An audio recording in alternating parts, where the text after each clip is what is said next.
On this episode, we travel back to ancient China, where a woman becomes a hero that saves an entire country. We watch Mulan, and you're listening to Popcorn in our hands, ready for the show.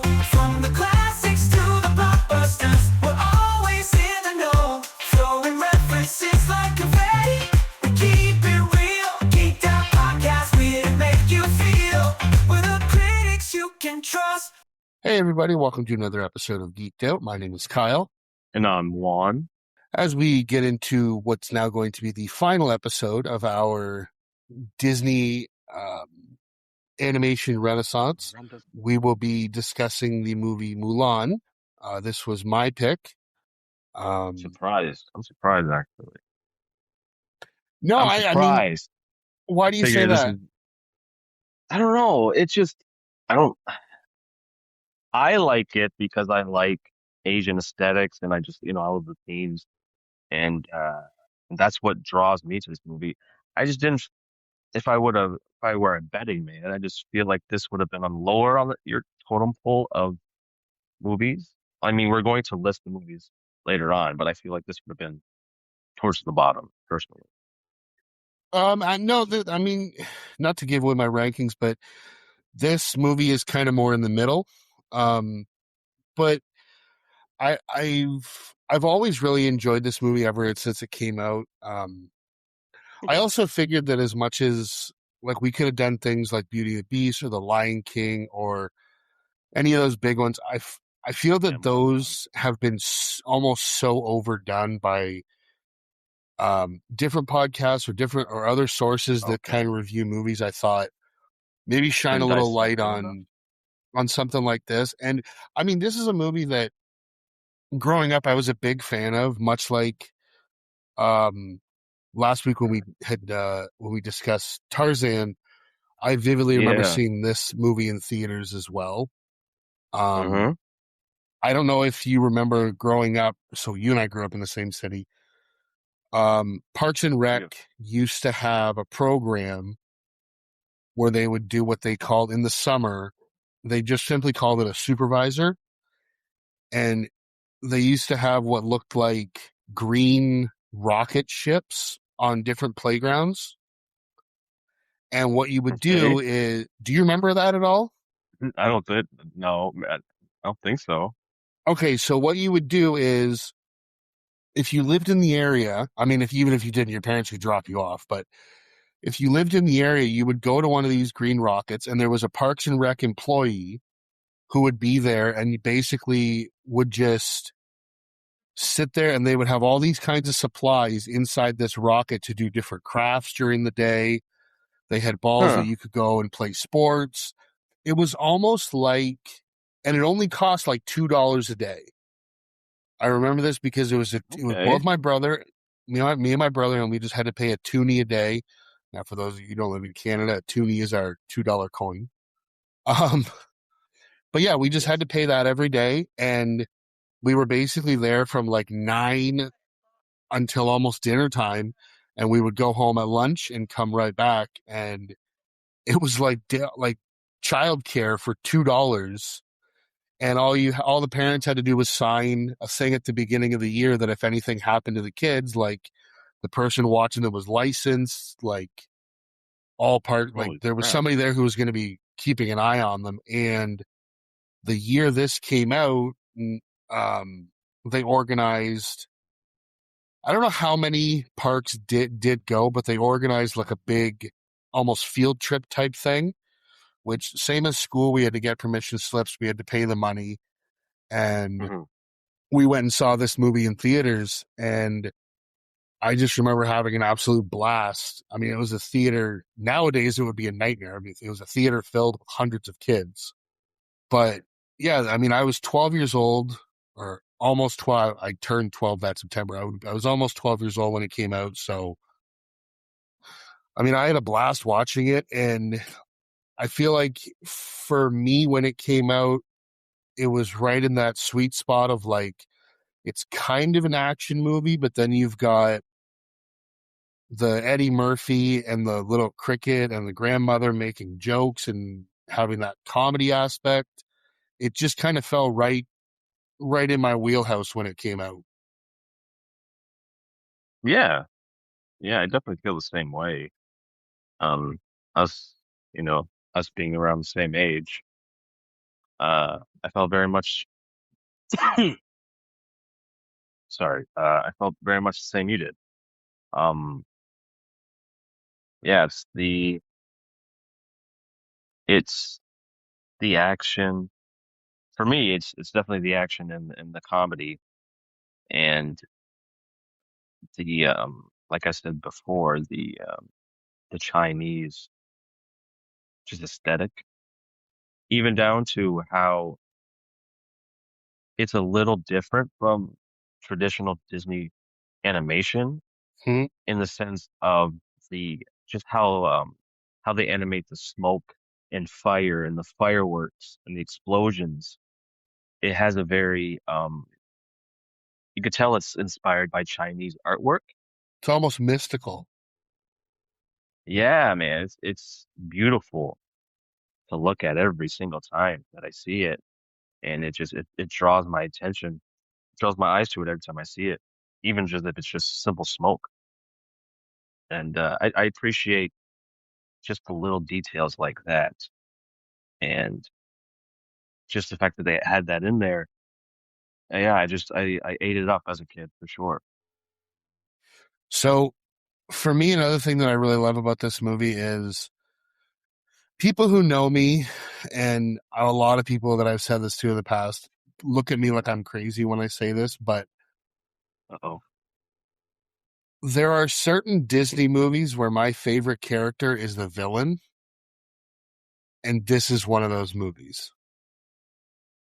I don't know what it is, Okay. but Uh, every time Shan Yu Interesting. is on screen, I'm like almost giggling. Like there's something there's something about him that I just find so appealing is the wrong word because he is a bad like he is evil, but there's just something about him when he's on screen that I feel like drawn to. Um Yeah, Lion King is the other one for me. Scar is my favorite Disney character of all time. That interesting.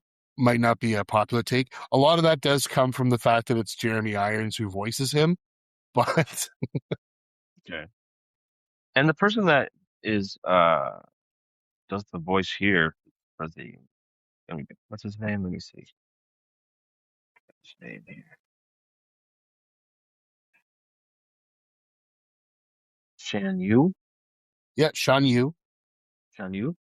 Yeah, man. He I guess he's got I guess a good whoever voices that character is doing a very good job. Um you, you do believe that this guy is the leader of, the Huns, like the bad guy, because his voice carries that. And yeah, it's the way he's designed. And even though he's not a traditional Disney villain in the sense that like, he's got more of a theatrical kind of personality, kind of like an Ursula or like a Scar. He does carry almost a bit of an he's intimidating, but there is a little bit of a a charm factor there. Um, and he's a looming presence and a looming threat throughout the whole movie. He didn't feel too scary. They didn't go too over they didn't cross that line too far to make him look almost because I like his design with the black eyes and all that. He does look scary and intimidating.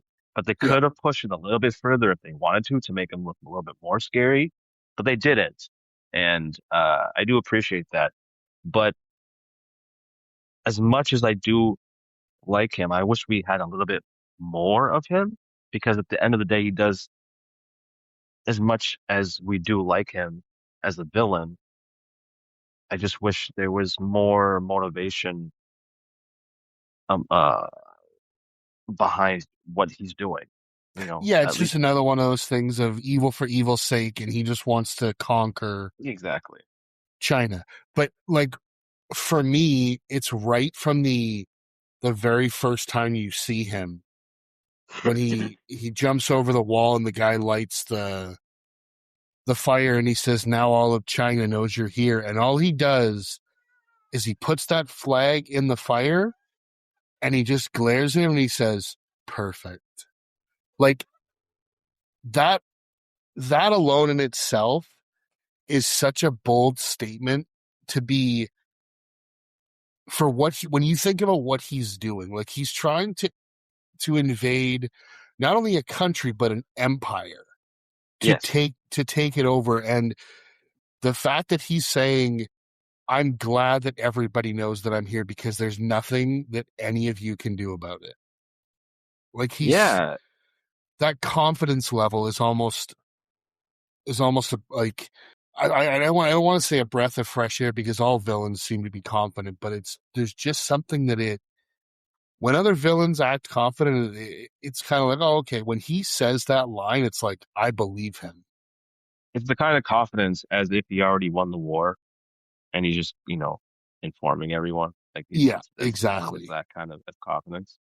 And yeah, man. And he could have easily have been like this bloodthirsty, I'm killing everyone just because they're not part of my crew type of villain. At least an intro. But they didn't go that route. They just wanted to display that this guy uh he's just not that kind of villain. He's Mm, more confident, he's more calculated. And they kind of just did that within you know, within a minute. yeah, Uh, and I it's very yeah, simple. it's just but it's effective at the same time. So we'll get into the details of the movie. This movie was originally released June 19th of 1998, and on a budget of $90 million, it had a worldwide box office return of $304.3 million. Currently, it sits at 7.7 out of 10 on IMDb. The critics on Rotten Tomato have it at a 91%, whereas the audience, the fans, have it at 85%. It was directed by Tony Bancroft and Barry Cook. There are 32 listed writers, so once again, I did not list those, but it is based on an original poem by Song Dynasty poetry anthologist Mao Qian, sorry if the mispronunciation. The movie stars Ming Na Wen, Eddie Murphy, B.D. Wong, Miguel Ferrer. That's the guy who plays Shan Yu, and R.I.P. to him. Harvey Firestein, James Hong, Pat Morita, George Takei, and it features the singing vocals of Leah Salonga for Mulan and Donny Osmond for Lee. To save her father from death in the army, a young maiden secretly goes in his place and becomes one of China's greatest heroines in the process. Now, we already discussed the opening, and they show the expanse of the Great Yeah. Wall and the ferocity of the Huns coming over it. And there's an immediate hard cut from that threat to just Mulan having breakfast, which did I don't want to I don't want to sound uninformed, but we're it looks like she's just eating rice for breakfast. Is that what they would have been eating? I wouldn't doubt it. At that time period, um, sure, and assume that is a traditional breakfast. But at the same time, it is a special day for her, so maybe it's a special breakfast Yeah, or and a specific breakfast for the because of the day, it could be. matching day or whatever. Yeah, Matt the matchmaker. But it's interesting that right off the bat you get a sense of who she really is. Like she's writing notes on her arm. Obviously, we find out later it's to kind of cheat, but To help her remember. quote unquote.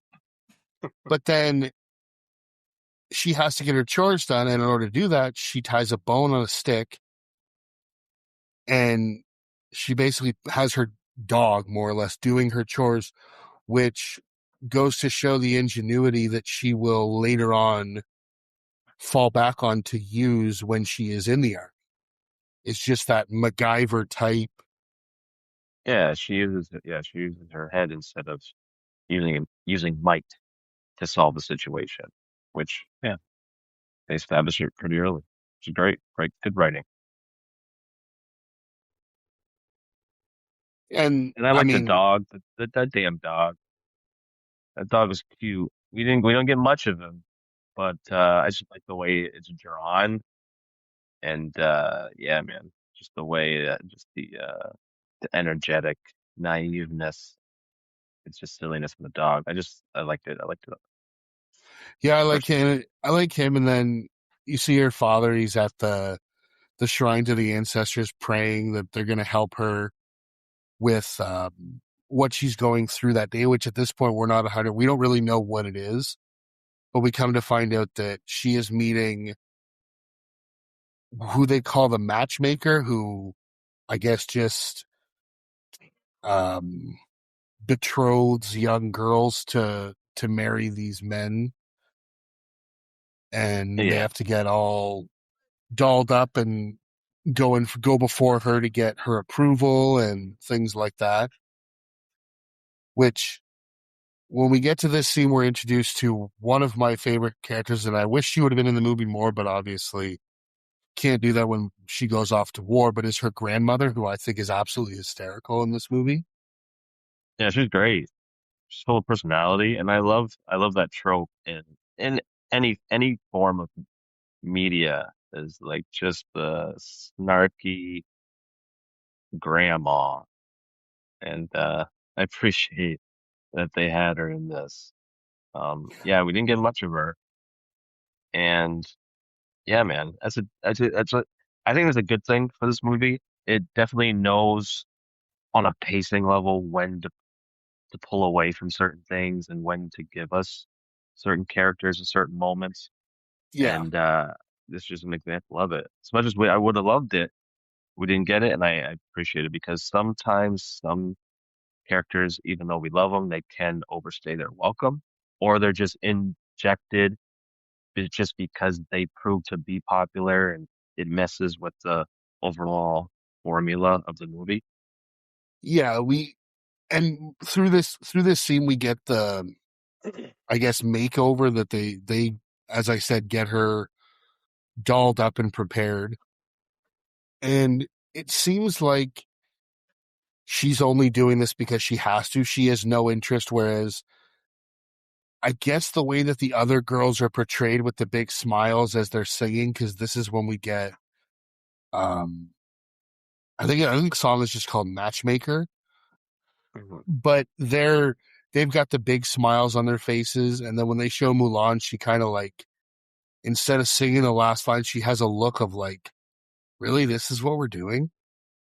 Yeah, and you could tell it's very important to her family, and her family is important to her because she's not really rebellious towards the whole fact that she has to go through this. She is okay with it. She just knows it's what she's meant to do. She's kind of have an Yeah. identity crisis, but you could tell because it's so important to her family that she's trying to make it important to her as well. Yeah. She doesn't want to do it, but she's willing to, because like Yeah, that's the big thing in a lot of Asian Oriental cultures, is honoring of the family. And it's oh, that's really big. put forth in this movie. They talk about honor and dishonor pretty much from the get go through the whole movie. Yes. And And when she goes in to see the matchmaker, and I mean, let's be honest, she completely shits the bed. And when she comes out, the punishment that she's saying to her is dishonor on your entire family. And that's viewed as everyone, such an insult. it's that damn cricket's fault. I put the blame on that damn cricket. But he's That lucky. cricket, that cricket did 90% of the damage. I But agree. I did like how, even though it's a very serious moment, it's just when the comedic themes come into play, it is funny, especially with It the is, ink. when she does like the paint Oh my on her God, this was face, and funny. This was funny. Yeah, I especially enjoy when she pours the tea and the crickets like it's like he's in a hot tub. He's chilling. Yeah. And But there's yeah, little moments like that with the crickets throughout the movie where he just pops up in things. And I don't know, I kind of I liked it every single time. yeah, I enjoy him in the movie, that's for sure. Um, but yeah, she goes from this where she's told that she'll never be a suitable bride and it's dishonor on her family. And obviously that's made her upset and it shows when she goes home It's because a shame. she walks in and her dad just kind of goes to approach her and she just kind of puts her head down and walks right by as if like I can't even face you. Yeah, you feel the emotional weight. And this it's one of this film's um the thing this movie does best is it you feel all the emotional weight and the stakes that's is being presented in the movie. And Yeah. yeah, man, And it's her emotional song with reflection oh, it's one of my favorites. of it's such a fitting song for this movie because it is just like she says, when will anybody see who I really am? Like I have to wear this Hmm. mask to please everybody in my life, but nobody has any interest to know who I am as who I Mulan am as a person. And I And think that unfortunately, yeah, go ahead. at that time, it's like the world over, women did weren't looked at as people, really. Like they had Their no property, no, yeah, property. they were viewed as proper, which is really sad and unfortunate. Oh yeah, absolutely. Um, because they are just human beings and they're held to such high standards and pressure that and you don't really see it from their perspective because it's kind of just so normalized. So when you do see that, you kind of have to take a step back and really reflect, no pun intended, on just your own life and Yeah. the own people in your life too. So yeah. And you're right, it is a great song for the movie. And overall, if I were to put all the songs amongst, I guess, the Renaissance, it's probably at least top. It's probably top five for me. Oh, it's not even my favorite one in this movie. I love Reflection, man. I just love it. It's Well, I think it's I don't know, man. I I have really a feel the feeling emotion in that song. I have a feeling you can guess what my favorite song is, but um I bet. I'm we trying to go guess. we then get to see the Emperor, who is played by Mr. Miyagi himself, Pat, Yeah, Pat Morita. He's probably one in, of his last roles. I mean, that's film. yeah, it No, probably was. yeah. He's informed that the Huns have crossed the border, that they've invaded, and he, he says that they're putting out the conscription. And at this time, we're also introduced to Chifu, who's his, Oh, I don't know, right hand. Like he's Weasel, he's the most right hand annoying, Weasel. yeah, Weasley character in this movie. But But that's the it, character. it's James Hong who plays him, and he does such a good Mhm. job. Which I don't know if it's a trope amongst Chinese movies because I watch a lot of martial arts movies made in China, and not every single one of them, but a good amount of them A lot of them kind of have that kind of character, that like Randall from sniveling, Recess, snitch, weasel ass character. And yeah, this is just another example of another Chinese inspired or at least Chinese film, even though it's a Disney movie, but it does have the Chinese aesthetic, interjecting that kind of stereotype character in the movie. But I do appreciate it. It's very effective, man. He's just that type of character you love to hate, yeah, and and it works. it works 100%. Um, so obviously you get this look when they ride into their town, their village, whatever you want to call it, and they're conscripting one man Like a from draft. every family to fight. And you see a man gets served, and his son says, "I will go in my father's place," and all of that other stuff. Obviously, Mulan is an only child. She's obviously a girl, so she cannot go. So her father, a man who has already, they say, has already served the emperor. He's a war hero. He has injuries to the point where he can't even walk without a crutch or a severe limp.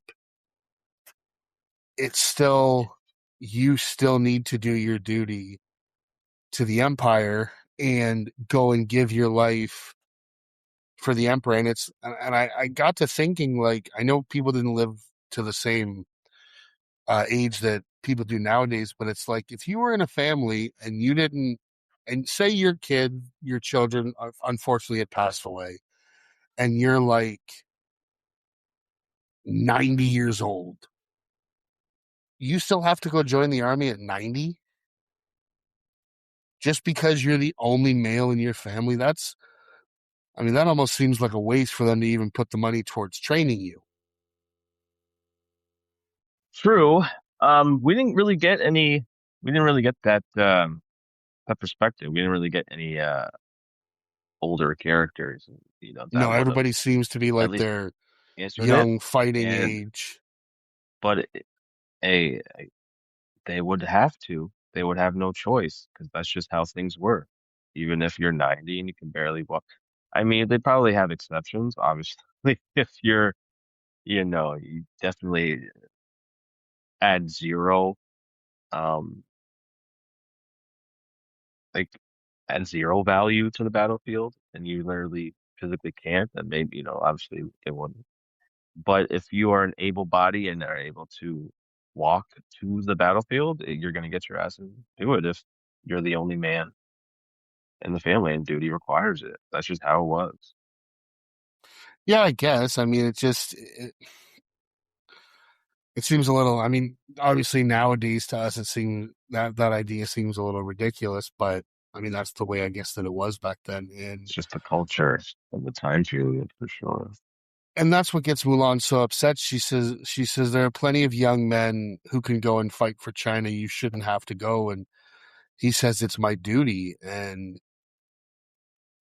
she takes it upon, obviously, the whole basis of the movie, the whole basis of the legend is she takes it upon herself in the night.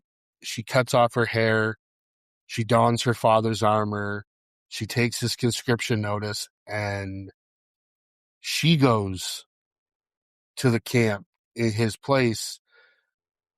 And you really get, obviously, that that's a against the law, what she's doing, but you really get the severity of it when her dad like falls in the courtyard and her mom says, "You have to go after her and save her." And he says, "If I reveal, or she'll be killed." And he says, "If I reveal her, she will be." Like, the penalty for this is death. Yeah, after he utters those words, you instantly understand the stakes.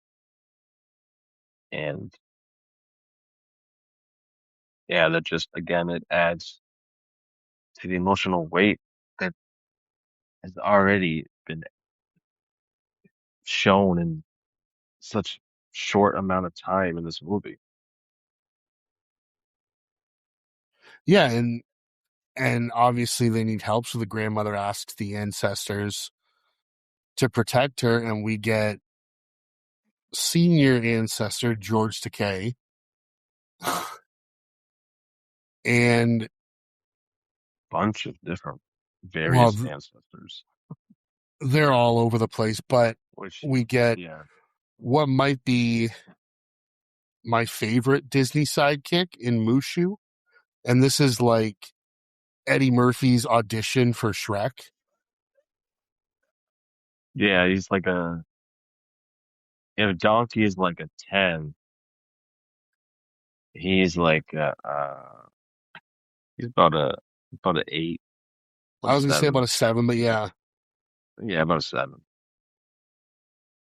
But but yeah, he definitely the prototype. Absolutely the prototype. I couldn't help as soon as he started talking, I you couldn't see get Donkey Donkey, out of my head. yeah. Yeah, it's hard to get out of your head, but eventually he does. Donkey gets out of your head and you start seeing Wushu for him. But And I do like it in just a quick few seconds. They do basically say that he was once one of these guardians that sits up on a shelf, but due to bad advice or whatever you want to say, he got somebody killed. And you see one of the ancestors is a guy holding his own head. And that's why he's been demoted and he's no longer um, part of the a guardian. Guardian. Yet some of these ancestors, like there's a cross dressing joke that I thought was a little too far. Um, Yeah, but it did remind me of how a family would argue amongst each other, especially the especially the whole elders. she gets it from your side and my side, or Yeah, very elders of the family kind of dis argument, discussion, kind of shit talking session. Uh, yeah, it's you can believe that these people have spent a millennia together and they are family yeah, just because the banter is very authentic. yeah. And I mean that kind of brings an end to the first act of the movie because from here on you really get no more of the home life at the farm at their home. It's just Mulan with the troops and in the training and the battlefield and so on. And Hmm.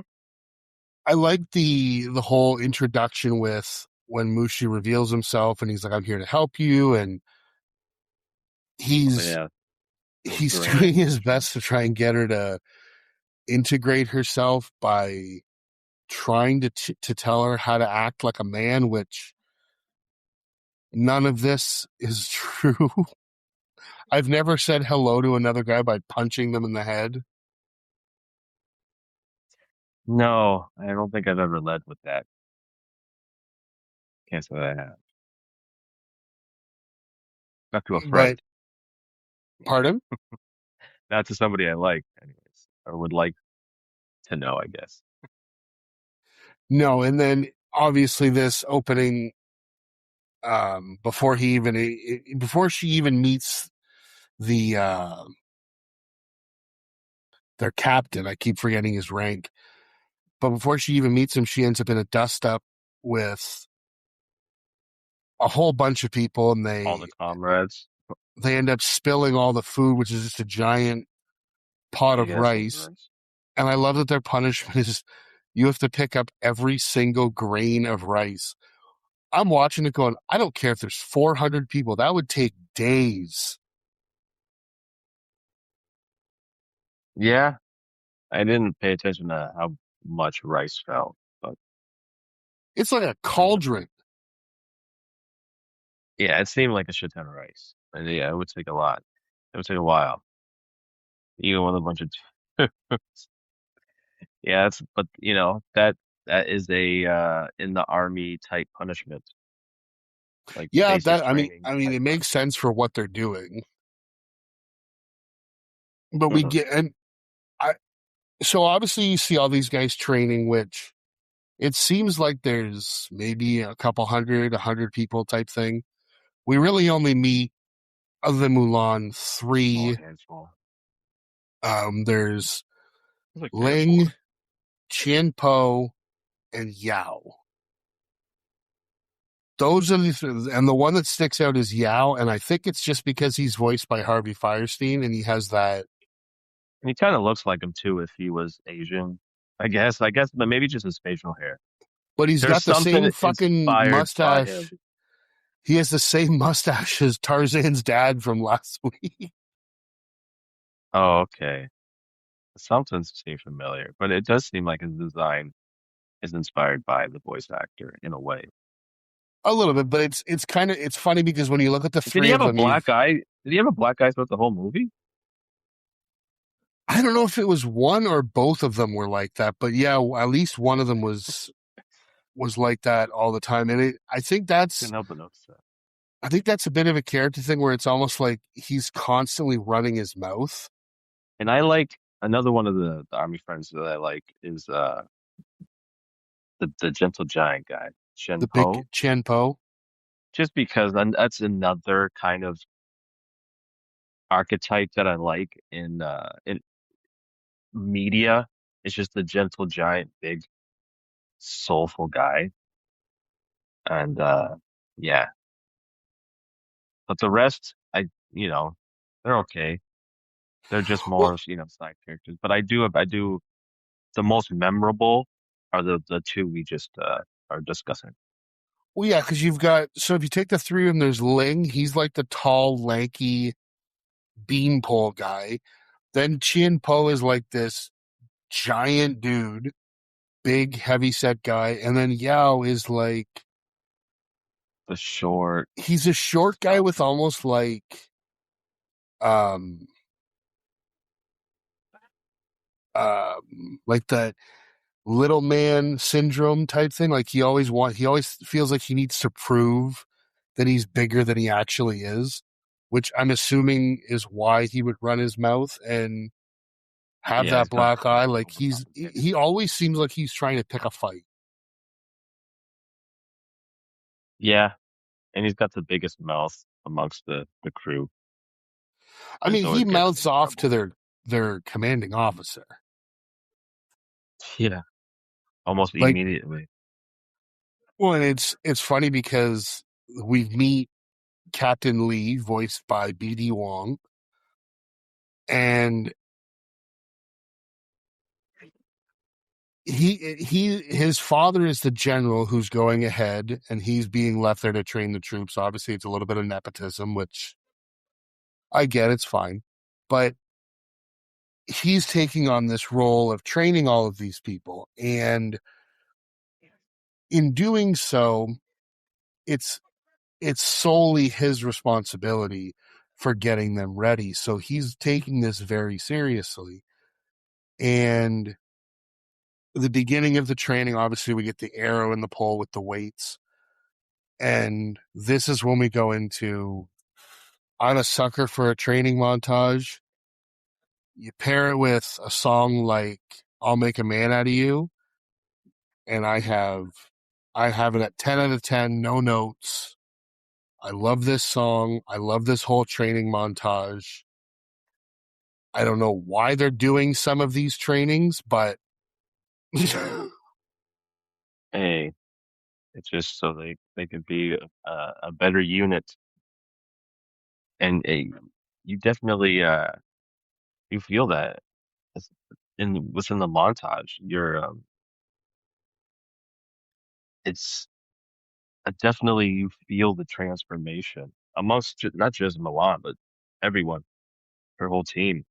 mhm, Um, she slowly starts to she's it's established that she is, I guess, the weakest link at the very yes. beginning, but then throughout the montage, she definitely earns her place, but not in a way where it's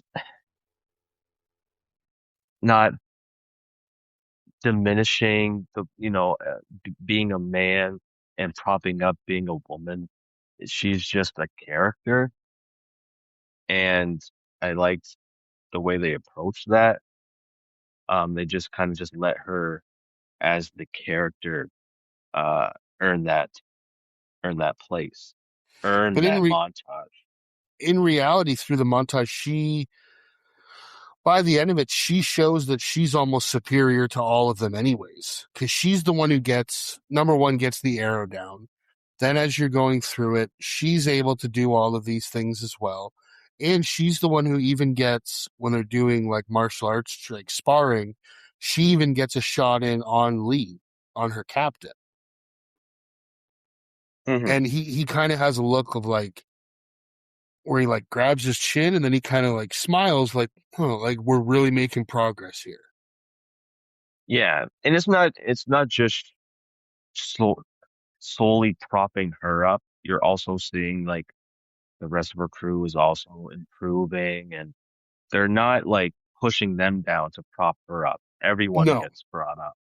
And I like that they did that because by the end, by that last flying kick in that montage, you're locked. You're locked all the way in at that yeah, point. yeah, I couldn't agree more.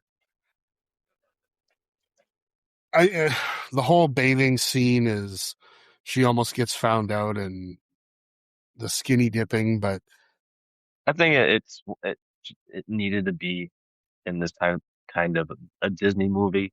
There's going to be that she almost got found out type of just moment.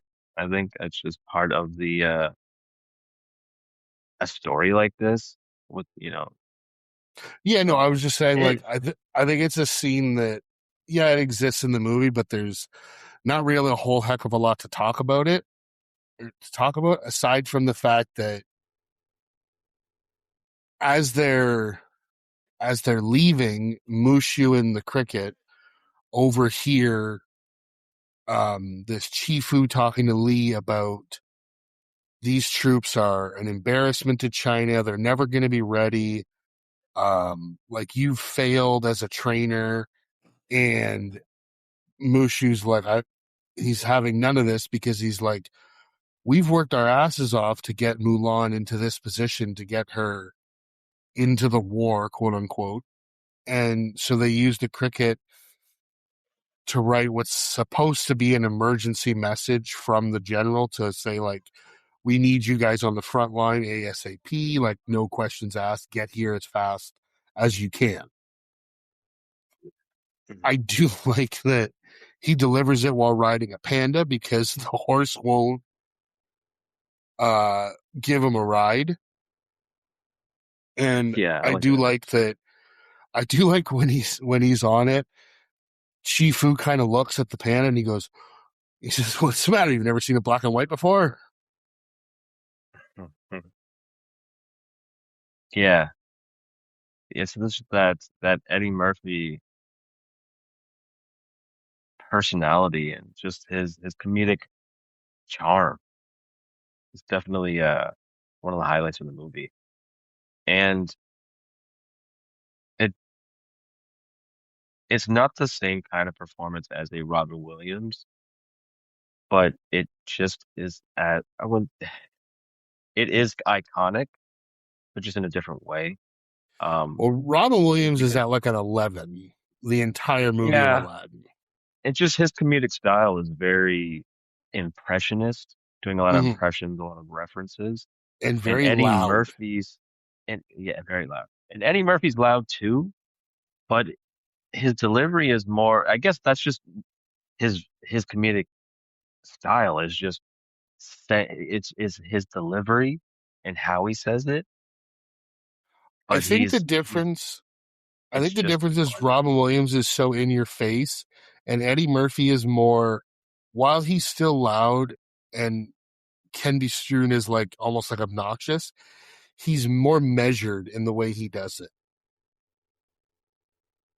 Yes. Whereas And it's Robin Williams could drop 30 jokes in a minute. Eddie Murphy might do one or two, but he's going to make damn sure that they stick. yeah, it's the way he delivers it and how he says it. He can take a simple line and just flip it into being more funny than it really is, just based on his delivery, his timing, and just how he says it. Yeah.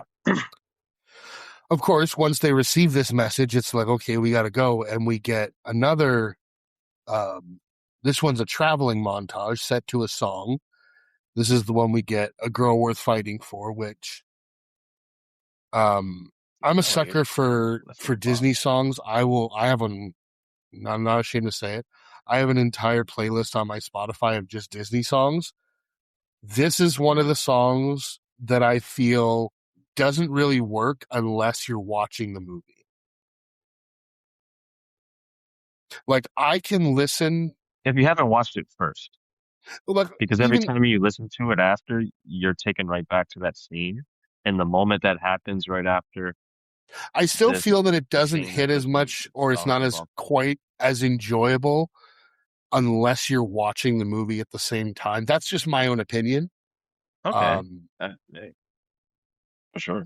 but yeah, when you say the ending of this song, like holy cow. Because once it's going, it's this movie established that this is a war movie. I mean, it's many things, but it has established itself that it's a war movie. But it is a Disney whimsical, colorful kids movie. So when we get into those moments, especially when it involves a song, you're in it. You're, especially that song, the girl was fighting for. It's a good song. You're into it. You're cheering. You're with the crew. And then as soon as that song ends, in the scene, you're hit with, oh yeah, this is a fucking war that we're entering. And the tone shifts to almost a typical war movie kind of feel, like a Saving Private Ryan kind Yeah, of type it's vibe. very And it hits somber. you, it hits it hard. And And yeah, this movie does it a couple times, but none more memorable than that I moment think there. It's I like, think the two things that hit the hardest are previously in a scene. I forget we didn't talk about this, but previously in a scene they show Shan Yu and the Huns as they're traveling, and he has a falcon that I guess he's trained that yes. flies with him, and the Hmm. falcon brings him back this little doll, and the Huns are looking at it and they're pointing out things like, oh, there's white hair from imperial horses there. It smells like sulfur from cannons. Like, so they know that wherever this came from, the army is either there or they've passed through. And Hmm. one of the things that Shan Yu says while holding the doll is he says, there's a little girl in this village missing a doll. I think we should return it to her. When they get to this village, doesn't Mulan find that doll just laying in the Yeah, snow? it's like outside the village or In other not words, within this little 100 meters girl of has it. been killed, and this doll is evidence of that. And then on top Yeah, of it, everyone. Yeah. Lee is looking around at the massacre and he's like, my father should have been here. And then they go over the crest of a hill and he just sees Imperial troops and their bodies. And Chien Po brings him his father's helmet. So in one moment, you get this little innocent girl who was killed, and now Lee's father has been killed, the general of the Imperial Army. Yeah, they show it, but they don't dwell on it.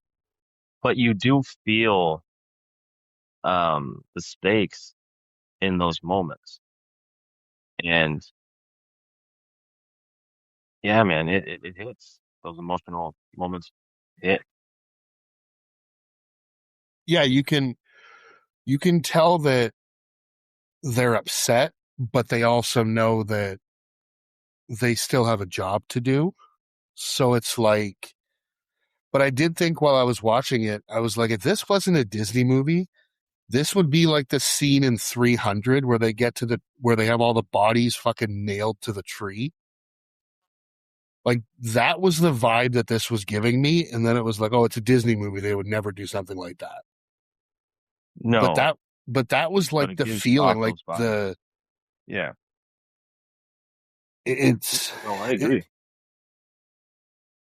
it's crazy. And then it's wild that they just continue on. And if it wasn't for fucking Mushu and that fucking cricket, they set off one of the cannons and give their position away. Yeah. And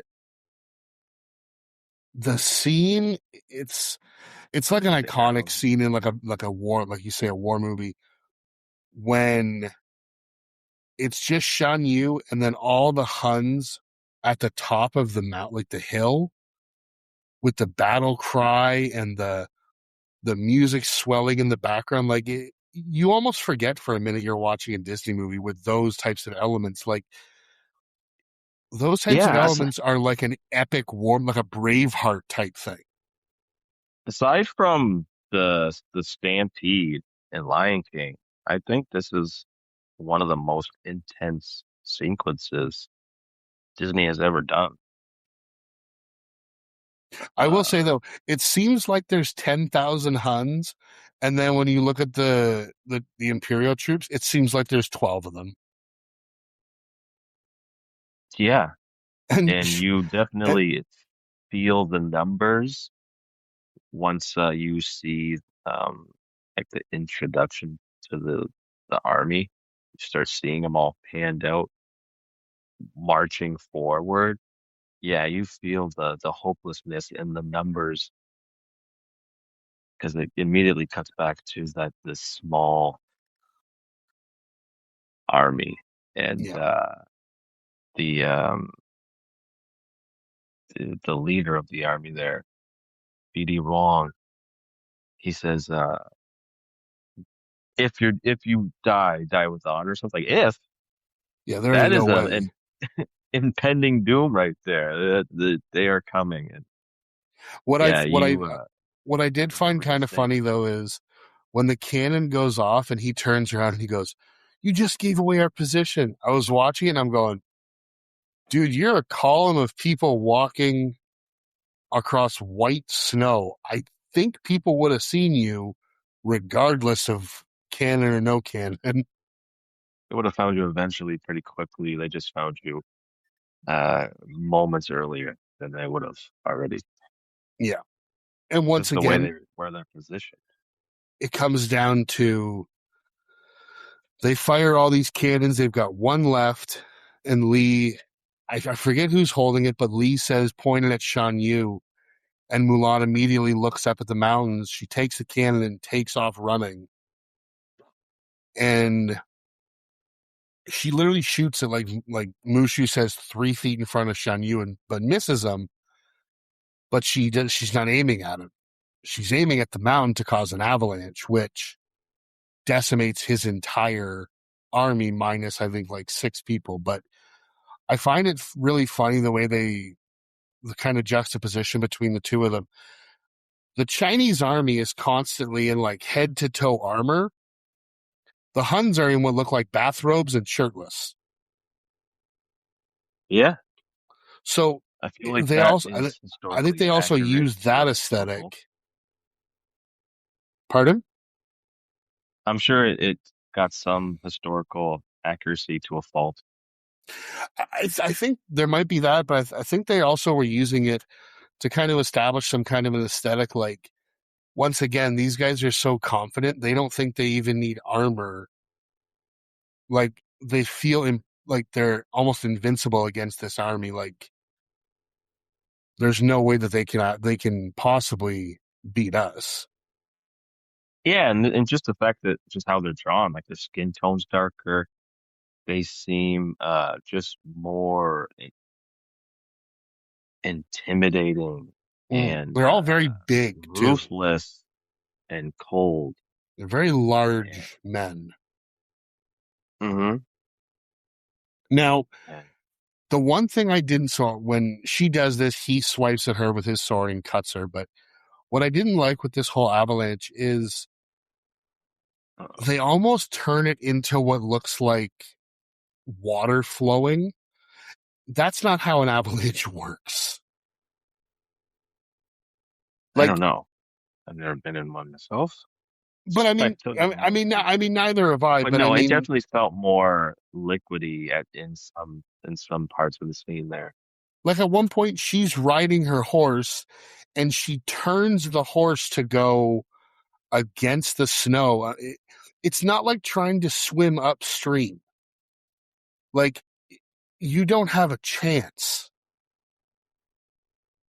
And I get that they needed to do it for the movie, but I was like, it just, even the way they animated it, it seemed like they were trying to make it look almost like waves. And I don't know if they were doing that to try and make it a little less scary for kids, or if they just thought it would look good. It was something that kind of bugged me a little bit. They were probably just they wanted to play around with it because it had like a almost a 3D flair to it. They were sprinkling that throughout the movie, at least showing or integrating the 3D aspects into the 2D. Like, it could have been just for that, just to give that a distinct look to it. Yeah. I don't know the decision, the final decision to make it look like that, to be honest. But it didn't take Yeah. me out of it. But I I mean, understand. I it, understand where it you're coming just from. looked really odd. Yeah, yeah, yeah.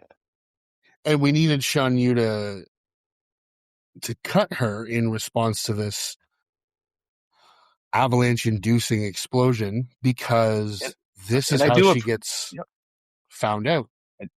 yeah, and I do appreciate that they are establishing that she's using her intelligence, not just strength or Hmm. battle skill, to win.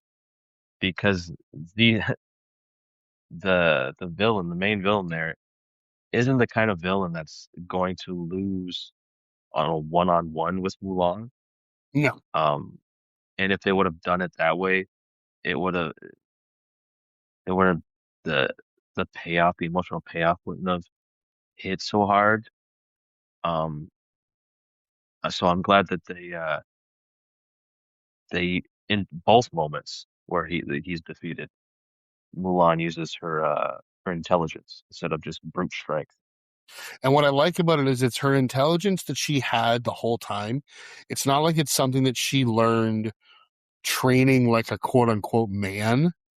It's things that she brought with her that she had learned on her own before any of this military training or anything like that. But yeah, her secret is revealed. And I mean, obviously, this is not the time frame that we live in, but when Chifu more or less drags her out and says, "Oh, she's a woman," and then he throws her in the snow and he calls her a treacherous snake. Yeah, I That was a mean lot. I mean he is a weasel type character, but I think he's also established as the character of the old ways, the old way of thinking, Yeah, and this is a very progressive movie with progressive characters, and they needed that representation of the old world within a character, and they put it in perfect kind of character because he is the you character already we hate him. love to hate. Exactly. Yeah, and they basically like sh- I almost said Shun Yu. Lee spares her because he had saved her life, so he says it's a life for a life. But they all leave, and she is now like stranded in the middle of the mountains. But she finds out that there are still some Huns alive. She kind of sees them over a ridge, that they survived, and she's like, we have to get to the Emperor to warn them because nobody's going to see them coming. Like, these guys are all going to the Imperial Palace to get awards and all these other things, and she's like, no, we've got to go. But once she gets there, and Mushu says to her, like, nobody's listening to her because he's like, you're a girl again. Like, you're You have what no you have to voice. say doesn't matter to these people, unfortunately. And the only people who will listen to her are her three friends, because she goes to set to tell them, like obviously the Huns reveal themselves, they take the emperor captive, and she goes up and she says, we have to go another way. And they just drop this battering ram to follow her, no questions asked. And then we get the three of them dressing like women and utilizing her tactics from earlier when she retrieved the arrow with wrapping the scarves around the posts and climbing upwards. But it's odd that nobody believes her, but these three and then Lee comes afterwards, and because they were willing to listen to her, they end up saving the emperor and eventually and ultimately China. Yes. It The climax goes really fast. Like from the It moment they're at is. the palace to the It's end of the quick. movie, it's probably like 10 minutes. Yeah. It's quick. It's pretty simple, but I think even though those are true, I think it's still pretty effective. There's no overblown spectacle, but there is, it's just resolution. And it works. It works. I like that when his um henchmen, I guess, are guarding the door when he has the emperor, and the four of them come around the corner, and the guy goes, "Oh, they're concubines," and the other one goes, "Ugly concubines." I mean, yeah, they do look like dudes dressed like women. But I do like that role reversal there. Yeah, It's a nice thematic callback, and they didn't need to put that in there. no, they didn't, but it's a nice, like you say, it's a callback to earlier with like the face It painting when she's going to the matchmaker and whatnot, and it also puts them in a position of being in her shoes. exactly. Thank you for finishing that sentence. Oh, sorry. Yeah, No, no, no, no. I appreciate it.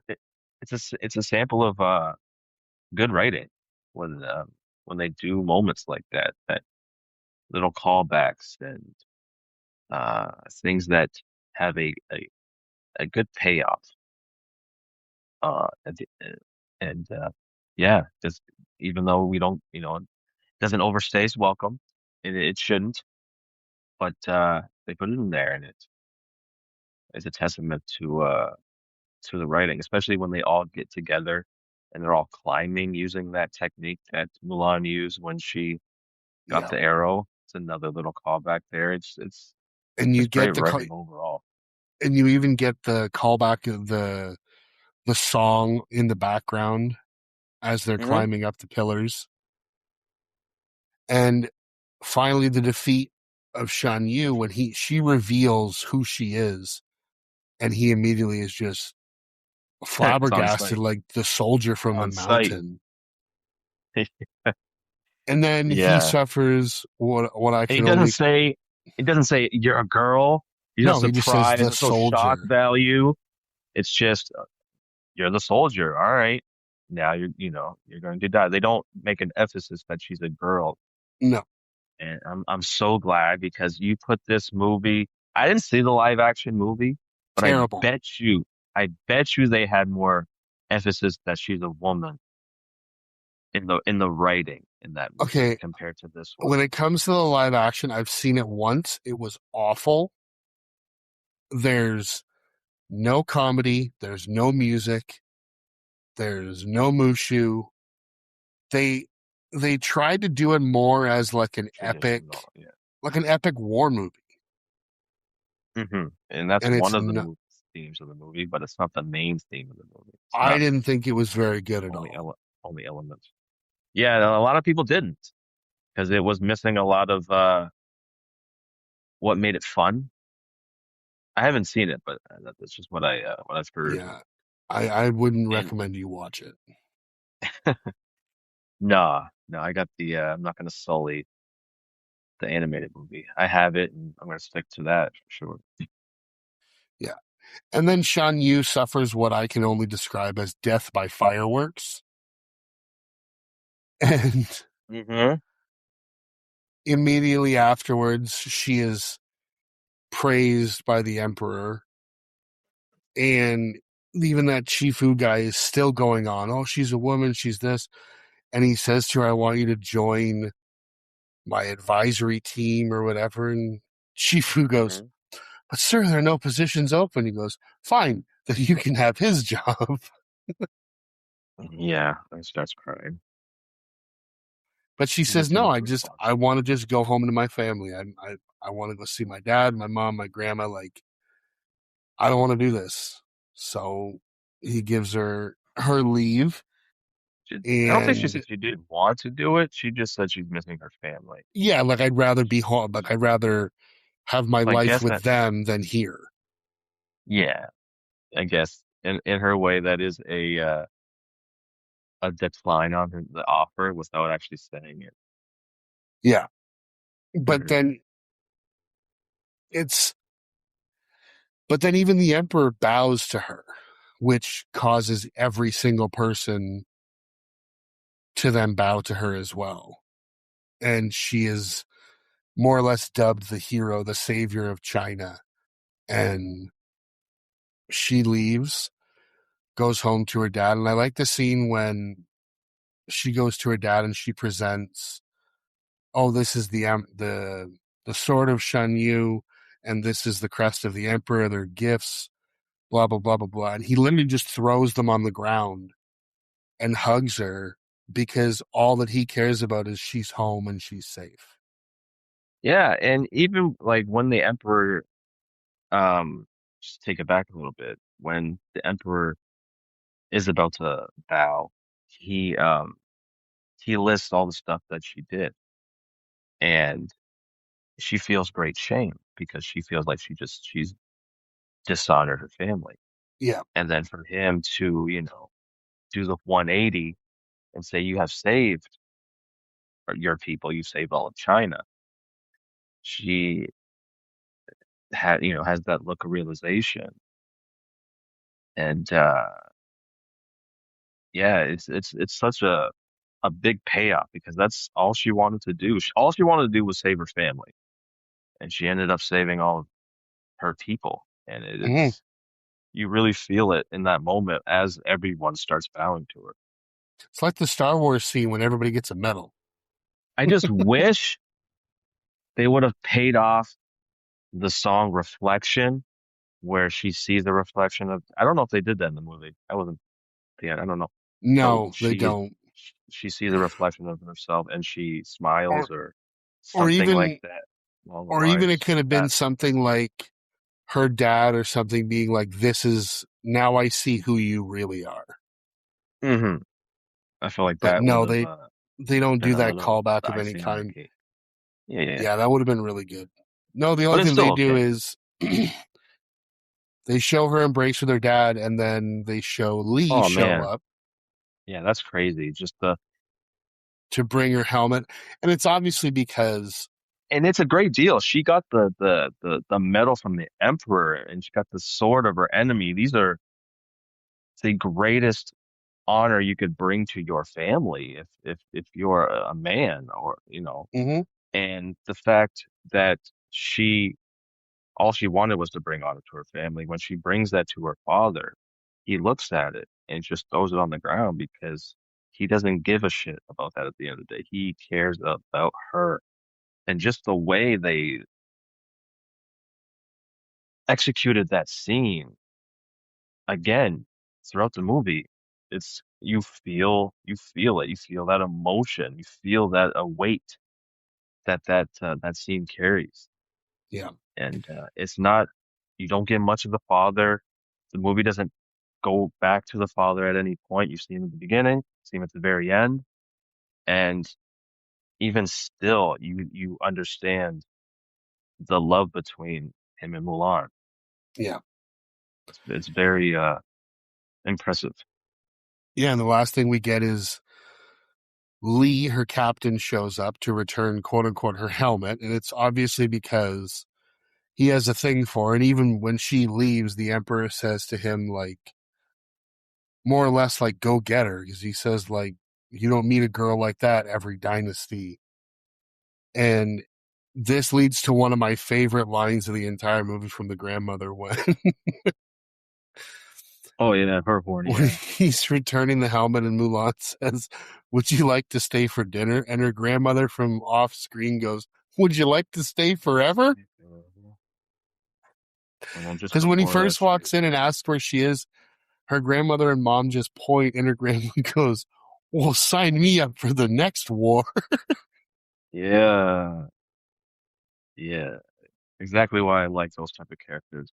They got those one-liners, and yeah, it's just, it it's part of the reason why I love those sassy grandmas, sarcastic Yeah, characters in movies, because they always have a line or two that will have you rolling or you remember it. And I'm glad she got her time to shine there. absolutely. But that's going to bring us to an end on the movie Mulan. So if that's all we have for what we wanted to talk about, I think we can move into our final thoughts. And because Okay. I was the one who suggested this, I will go first. Again, I think this is a super fun movie. There's a lot of depth to it in terms of the message of the movie. I love that it's a movie with a female heroine who's not just like a Disney princess like in the majority of the other movies, which I know some people don't like that type of an opinion, but I think it's very important for young girls to see this portrayal of somebody who looks like them. Um, the action is a lot of fun for as much fun as it can be being at war. The animation is fantastic. I love the way they do the characters. Like you said, the mystical sense of like some of the fire and the smoke. The voice acting is all done in a great way. Every character seems to have their own identity just from the voice alone. And yeah, I mean, overall, it's a super fun film. I would recommend it across the board. I would not recommend the live action. I will say that again. I cannot emphasize that enough.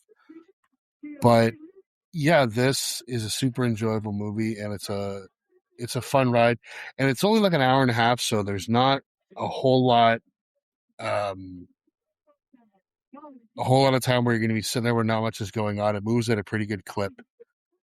So yeah, and overall, I am going to be giving this movie a solid 7.5 out of 10.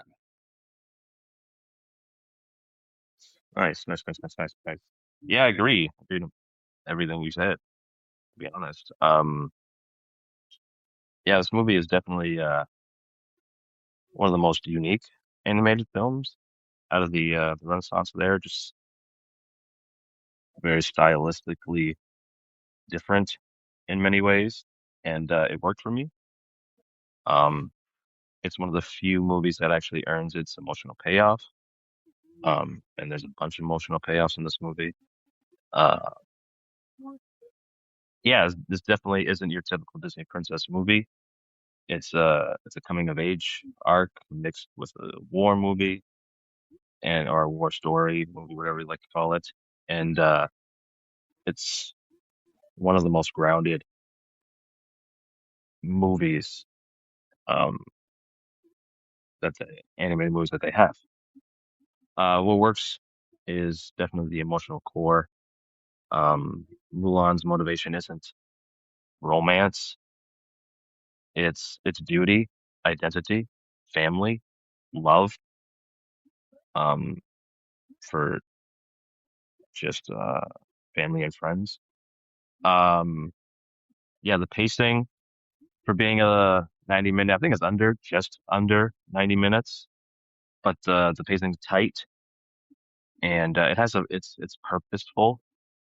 There's not a whole lot of wasted time. Uh, there's not a whole lot of dragging.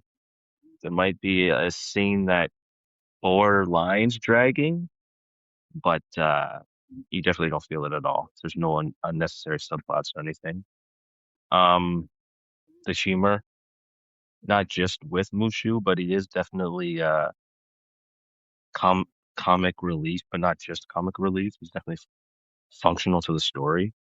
Um, and the comedy, it never it never overstays its welcome, whether it be a comedic scene or just a comedic character um, being comedic.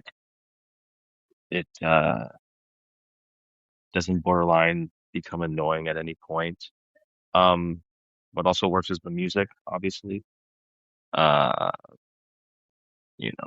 for me personally, Reflection and I'll Make a Man Out of You is top tier Disney, amongst other ones. Every single song that they have in this movie works and it's really good. But those two just stick out for me. What doesn't really work so much, and these are just nitpicks, a lot of the side characters are thin only because they just didn't have enough time to add much more depth. And even though they are stereotypes, they're likable stereotypes. If we're gonna get those, I'd rather them be likable than unlikable. And the same goes with the villain. Very simple, very paint by numbers villain, but he is very visually intimidating and feels like a genuine looming threat, him and his army throughout. There's just not a whole lot of complexity to him or his army. And but overall, I would definitely recommend this uh for young girls. It's definitely a must watch. Just because there's a strong female protagonist that doesn't lean on the fact that she is a woman and doesn't push down men in order to prop women up. She's just a strong character for strong character's sake, and I feel all women or girls should try to watch as much of those type of characters in media than not. Uh, so overall, I'd give this an 8.5 out of 10.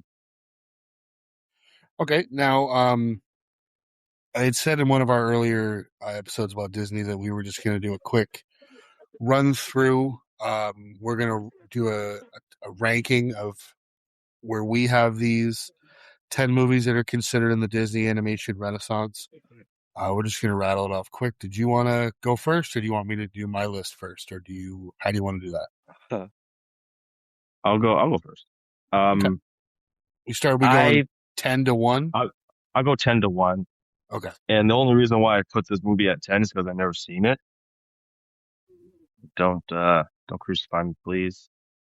I got on the 10 spot, The Rescuers from Down Under. How dare you? I ain't never seen it. Never had the What? It's a movie. great movie. Nobody that I knew had the movie, so I ain't seen that. I didn't see that bitch. Sorry. Number 9, I have Pocahontas. Okay. Uh, 8, got The Hunchback, Notre Dame. 7, I have Little Mermaid. 6, I have Mulan. 5, Tarzan. 4, Aladdin. 3, Hercules. 2, Beauty and the Beast, and number 1, The Lion King. Okay, Because, so of course. aside from just a couple, I think ours are pretty close, kind of like a spot off with each one. So I started out, my number 10 is Pocahontas. Number 9, you're not gonna like this. Number 9 is Hercules. Okay. 8 is Hunchback of Notre Dame. 7, I have Rescuers Down Under. 6, I have Little Mermaid. 5 is Mulan, so like I said, right in the middle. 4 is Tarzan. 3 is Beauty and the Beast. 2 is Aladdin, and same as you, number 1 is The Lion King. Yeah, it's gotta be. Lion King it has to be. Out of those 10, I feel like if you polled 100 people, 98 of them are gonna say Lion King. Yeah, I think so too. But that's going to bring us to an end on this episode, as well as our Disney Animation Renaissance miniseries.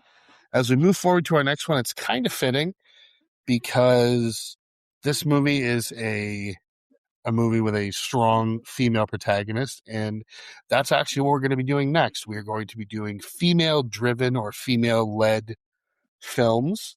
And Juan, this is your pick, so I'm going to turn it over to you, and you let us know what we're going to be watching next week. Yeah. This movie that I picked is definitely fitting. I mean, we're a couple days out of the celebrated holiday, but I'm still gonna pick it. This movie here is a prequel, technically, No way. but it's also a sequel, kinda. But it sets up movies decades earlier. Yeah, and it definitely has one of the greatest hallway fight scenes I've ever seen in my life, um, featuring one of the most famous and intimidating, terrifying characters in all of media, to be honest. Uh, the movie for next week is none other than a Star Wars story, Rogue One. Wow, our first venture into a galaxy far, far away. Yeah, and a fitting one because it's Yeah, probably considered one of the best Felicity ones. Jones in this movie she's fantastic, beginning to end. Yeah, it's been a few years, I'd say, since I've revisited this one, but very excited. I mean, I'm always excited to watch some Star Wars. Let's be honest here. Um, Yes, yeah, yeah, really especially looking this one. forward to it. Same. It's been a few years since I've seen it, but I was a big fan when I watched it, so I can't wait to Yeah, dive into it and rewatch it with a critique mindset now. yeah, I'm really looking forward to it. So yeah, so next time join us as we watch Rogue One, a Star Wars story, I don't know how they actually pronounce it, but until next time when we will be traveling to a galaxy far, far away, I would like to thank everyone for listening and subscribing. I would ask that, excuse me, I'm sorry about that. I would ask for you guys to give us a rating and a review. It'll really help us grow and tell your family and friends about us, and maybe they'll listen and help us grow as well. So, as always, thanks everybody for listening. Thanks for subscribing. Take it easy. Peace.